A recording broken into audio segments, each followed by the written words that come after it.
Bonjour à tous, bienvenue à notre rendez-vous quotidien, l'étude du Ridat du jour. Aujourd'hui, nous sommes le mercredi, Yom Revi de la Parashat Va'era, et le 25 Raf et Tevet 5786.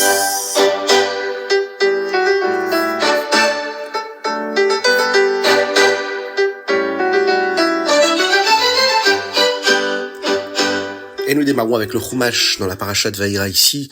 On va à la rencontre de Moshe et Aaron. Akadosh Baruch Hu leur a dit une dernière chose. Avant qu'ils ne se rendent chez Paro, il leur précise « Sachez comment montrer à Paro que c'est bien moi qui les envoie. » Moshe devait demander à Aaron de jeter son bâton au sol et celui-ci deviendrait un serpent. Moshe et Aaron se rendirent chez Paro, prêts à faire exactement ce que Dieu leur avait ordonné. Lorsque Paro leur ordonna de produire un signe pour prouver qu'il venait de la part de Dieu, Aaron jeta le bâton au sol et il se transforma en serpent. Une fois le miracle terminé, il redevint un bâton. Là, les magiciens de Paro furent capables de faire la même chose grâce à leur magie, à leur Touma. Ils jetèrent tous leurs bâtons, qui se transformèrent en serpents. Mais alors, le bâton d'Aaron engloutit tous leurs bâtons sans même grossir. C'était un miracle qu'ils ne pouvaient pas reproduire avec leur magie. Cela montrait qu'Akadosh Baruch Hu était le maître. Pourtant, Paro s'obstina et n'écouta pas Moshe et Aaron malgré tout. Dès lors, Hachem allait devoir envoyer les macotes, les plaies pour punir Paro de son refus et le faire changer d'avis. Il commença avec Makat Dam, la plaie du sang. Avant la première plaie, Hachem dit à Moshe et à Aaron de rencontrer Paro au Nil le matin afin de l'avertir. Paro s'y rendait secrètement pour faire ses besoins afin de pouvoir prétendre qu'il était comme un dieu et qu'il n'avait pas les besoins des hommes ordinaires. Il devait avertir Paro que s'il ne l'écoutait pas, Akadosh Baruch Hu lui montrerait qui commande. Hachem transformerait le Nil en sang. Et comme les Égyptiens adoraient le Nil, cela leur montrerait aussi que leur Avodah Zara, leur idolâtrie, était une erreur. Puisque le Nil avait sauvé Moshe lorsqu'il était bébé dans son berceau de jonc, Akadosh Baruch Hu dit à Moshe que c'est Aaron qui devait frapper l'eau. C'était parce que nous devons faire preuve de Hakaratatov, de reconnaissance. Lorsque quelqu'un ou quelque chose nous aide, il n'est pas juste que Moshe frappe l'eau, alors que c'est elle qui l'avait sauvé. Après avoir frappé le Nil, toute l'eau d'Égypte se transforma en sang. Moshe et Aaron firent ce qu'Akadosh Baruch Hu leur avait ordonné. Ils avertirent Paro pendant 3 semaines, mais il n'écouta pas. Alors Aaron frappa l'eau du Nil, et toute l'eau d'Égypte devint du sang. Les gens purent toutefois creuser des puits pour trouver de l'eau fraîche, et de cette façon les Égyptiens purent voir qu'ils ne devaient pas adorer le Nil. Certains magiciens de Paro utilisèrent leur magie d'impureté et transformèrent l'eau des puits en sang. Paro décida alors que Moshe et Aaron ne faisaient que de la magie. Il ne voulait pas croire que cela venait de Dieu et décida d'ignorer leurs paroles, et la première plaie dura 1 semaine. Ensuite, après la fin de cette plaie, Hachem dit à Moshe et Aaron d'avertir Paro de la seconde plaie. Les grenouilles, Tsefardéa. Il devait dire, laisse partir le Ham Israël, sinon Hachem enverra les grenouilles partout en Égypte. Elles entreront d'abord dans ton palais, puis partout ailleurs, même à l'intérieur des gens. Après 3 semaines, Akadosh Baruch Hu dit à Moshe qu'Aaron devait lever sa main avec son bâton au-dessus des eaux d'Égypte, et les grenouilles sortiraient. Il s'exécuta. Et une énorme grenouille sortit du Nil. Lorsque les Égyptiens la frappèrent, elle se multiplia en une multitude de grenouilles. Là, les magiciens de Paro fabriquèrent aussi une grenouille qui se multiplia, si bien que Paro conclut que cette plaie n'était que de la magie et ignora encore une fois Hachem. Mais cela devenait insupportable pour les Égyptiens. Alors il dit à Moshe et Aaron qu'il était prêt à laisser partir le Ham Israël s'il les faisait disparaître. Moshe demanda quand les grenouilles devaient partir. Et là, Paro répondit « Demain, Mahar ». Moshe accepta de prier pour que les grenouilles s'en aillent, afin de montrer à Paro qu'Akadosh Baruch Hu, que Hachem, était le maître.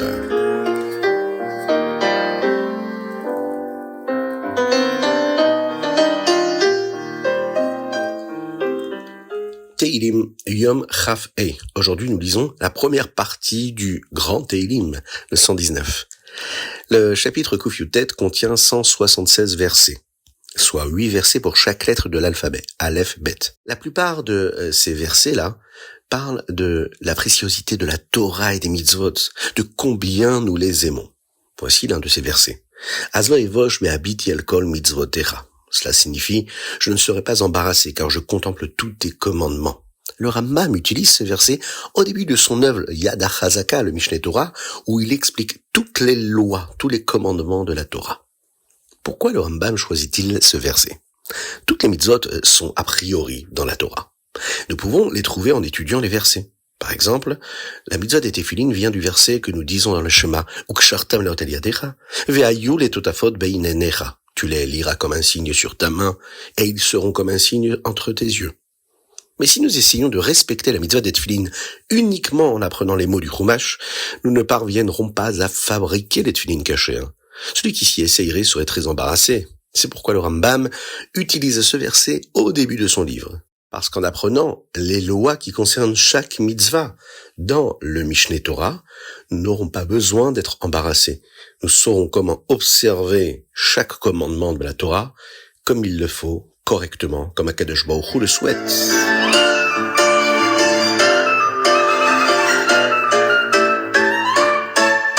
Tanya, l'écouter Amarim, Perek Tetzain.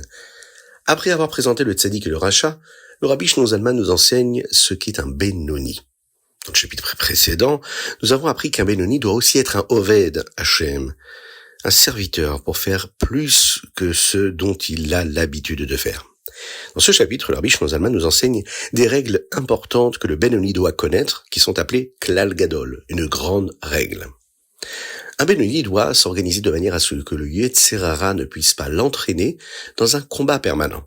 Le Yetzer Hara a toujours ses propres idées sur ce qu'il faut faire. Il peut désirer des choses qui ne sont pas bonnes pour nous mettre en colère, nous rendre paresseux, au point de vouloir seulement dormir, nous rendre tristes sans raison, nous pousser à vouloir nous pavaner devant les autres, et ainsi de suite. En fait, le Yetzer Hara, il est là pour faire ressortir tout ce qu'il y a de négatif en nous, tout ce qui nous paraît être de bonnes vertus, mais qui sont en réalité l'expression de tout ce qui peut être négatif chez chacun d'entre nous. Lorsqu'un Benoni travaille dur sur cette fila, grâce à la Hitbonenut, c'est-à-dire une méditation profonde, une réflexion, et pour ressentir de la ira, de la crainte de Dieu, mais aussi de la ahava, de l'amour pour Dieu, il maîtrisera ses sentiments naturels, son teva, sa nature. Cela empêchera le Yetzer Hara de pouvoir même essayer de le convaincre d'écouter la plupart de ses idées. Ensuite, même lorsque le Yetzer Hara parvient à essayer de lui faire une mauvaise chose, le Benoni sera capable de maîtriser les émotions qui proviennent du mauvais penchant et de ne faire que ce que Akadosh Baruch Hu lui demande de faire. Il faut également qu'il soit inspiré, le Rabbi Shlomo Zalman nous dit, pour accomplir les mitzvot avec de la vitalité. La chayut, la vitalité dans les mitzvot, c'est ce qui permet à la personne d'être sur ses gardes et de faire en sorte que le Yetzer Hara n'ait pas trop de pouvoir sur lui. Maintenant que nous connaissons la première règle, c'est-à-dire avoir une belle méditation pour ressentir de la crainte et de l'amour envers Dieu, nous pourrions penser qu'il s'agit d'un amour que nous devons vraiment ressentir physiquement. Nous savons tous que le fait de ressentir de l'amour physiquement pour une personne, ça s'exprime également par le fait de lui offrir des cadeaux, de les embrasser, de les enlacer, de les prendre dans les bras. C'est l'expression physique de cet amour que nous ressentons. Mais que se passe-t-il si nous ne ressentons pas notre amour pour Akadosh Baruch Hu de manière aussi intense, aussi physique? Rabbi Shlomo Zalman nous dit qu'il n'est pas possible pour chaque personne de ressentir physiquement combien elle aime Dieu. Beaucoup de neshamot, d'âmes, ne sont pas capables d'aimer Dieu aussi fort. Mais chacun peut penser au fait qu'Akadosh Baruch Hu est la véritable existence de toute chose, qu'il est à la source de chaque élément que nous croisons pendant notre quotidien, et qu'Akadosh Baruch Hu nous a créés pour observer la Torah et les mitzvot. Alors, nous saurons à ce moment-là que c'est de cela que nous devons nous occuper. Nous serons heureux et enthousiastes à l'idée d'accomplir notre mission, notre shlichut dans le monde. Nous aimerons être juifs, pratiquer la Torah, pratiquer les mitzvot. Nous ne ressentirons peut-être toujours pas un amour pour Hachem identique à celui que l'on éprouve pour un être humain. Mais c'est aussi une forme de Ahavat Hachem. Cela nous donne envie de faire le mitzvot. Ce type d'amour est appelé ici Tevuna, une sorte d'amour que nous avons dans notre esprit, même si nous ne l'avons pas encore dans notre cœur. C'est la seconde grande règle ici qui nous est donnée, Klal Gadol, que le Benoni doit garder en mémoire. Le plus important n'est pas d'avoir un sentiment d'amour flamboyant pour Akadosh Baruch Hu et les mitzvot. Tout ce dont nous avons besoin, c'est d'être assez inspiré par la pensée d'Akadosh Baruch Hu, par la pensée de sa Torah, par la pensée de ses mitzvot, pour vouloir faire ce qu'Akadosh Baruch Hu attend de nous. Lorsqu'on est imprégné de cette pensée-là, de ce désir, de cette volonté, alors on est véritablement attaché à l'infini du Saint béni soit-il.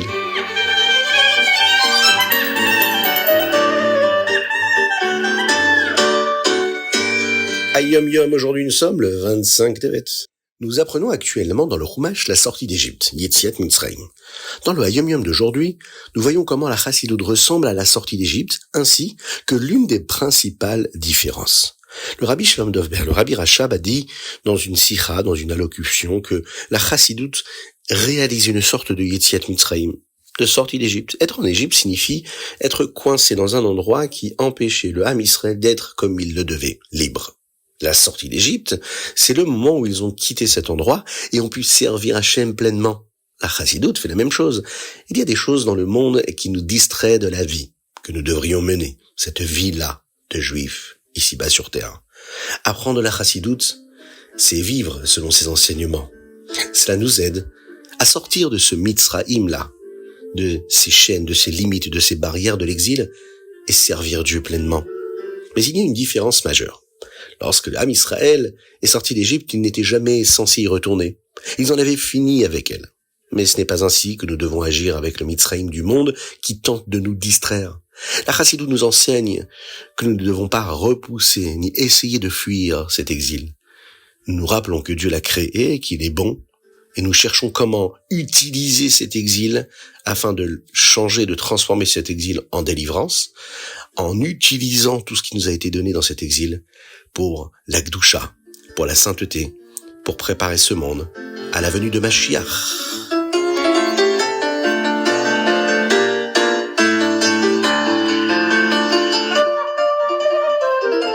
Avez-vous pensé à vous abonner au Rita du jour? Vous êtes notre force physique et matérielle, financière, pour pouvoir diffuser encore et toujours plus. Faites-le, envoyez-nous un petit message sur notre WhatsApp au 06 21 37 24 52. Vous serez bénis par toutes les bénédictions du monde à l'infini dans tous les domaines. Envoyez-nous un petit message et participez et devenez notre partenaire pour la diffusion du Ritat. Et nous terminons avec le Rambam du jour. Aujourd'hui, nous sommes dans le Perek Ravbet, chapitre 22. Nous apprenons comment les choses se déroulent au Beit Din. Nous apprenons que si quelqu'un connaît une raison pour laquelle la sentence, le psak, devait être rendue d'une certaine façon, il doit le dire, même s'il s'inquiète de ce que les autres penseront, car la Torah dit « Midvar sheker tichak » tu t'éloigneras de la parole mensongère. Nous devons éviter de laisser dire quelque chose qui n'est pas vrai. Nous apprenons que la meilleure chose à faire pour un Beit Din est d'essayer d'emmener les deux parties à accepter un compromis. C'est la voie du shalom, de la paix. Dans le Perek Rav Gimel, chapitre 23, nous en apprenons davantage sur le commandement d'hier, de ne pas accepter de pots de vin. Les pots de vin ne sont pas seulement de l'argent. Si quelqu'un est l'ami d'un juge ou qui lui a rendu service, il sera difficile pour le juge d'écouter l'autre partie, puisqu'il apprécie déjà une personne. Et enfin, dans le Perek Rav Dalet, chapitre 24, le Rambam nous enseigne ce qu'un juge doit faire s'il est sûr que quelqu'un ment, mais qu'il ne peut pas le prouver. Il n'est pas autorisé à rendre une sentence s'il n'a pas le sentiment que celle-ci est correcte. Il doit donc continuer à interroger les témoins jusqu'à ce qu'il soit certain, ou bien demander à un autre juge de rendre, lui, la sentence pour être sûr de ne pas faire d'erreur. Et voilà, c'était le Ritat du jour. J'espère que vous avez passé un bon moment. En tout cas, partagez cela avec vos amis, afin que nous soyons encore et toujours plus étudiés le Ritat à nous attacher au Rabbi. Envoyez-nous vos dédicaces. Plus 33 6 21 37 24 52 par WhatsApp. Vous pouvez dédier pour un Leilou Nishmat, pour célébrer un anniversaire, pour une bonne nouvelle, ou tout simplement pour le mérite de la Géoula qui est en train d'arriver, Ezrat Hashem, très rapidement. À très bientôt pour le Ritat. Soyez bénis à l'infini, par toutes les bénédictions d'Akadosh Baruch Hu, à l'infini, matériellement et spirituellement, avec la Refoua Shelema, guérison totale et complète de tous les malades du Ham Israël, avec la Refoua pour Avraham Nissim Ben Sultana, David Ben Sultana. À très bientôt.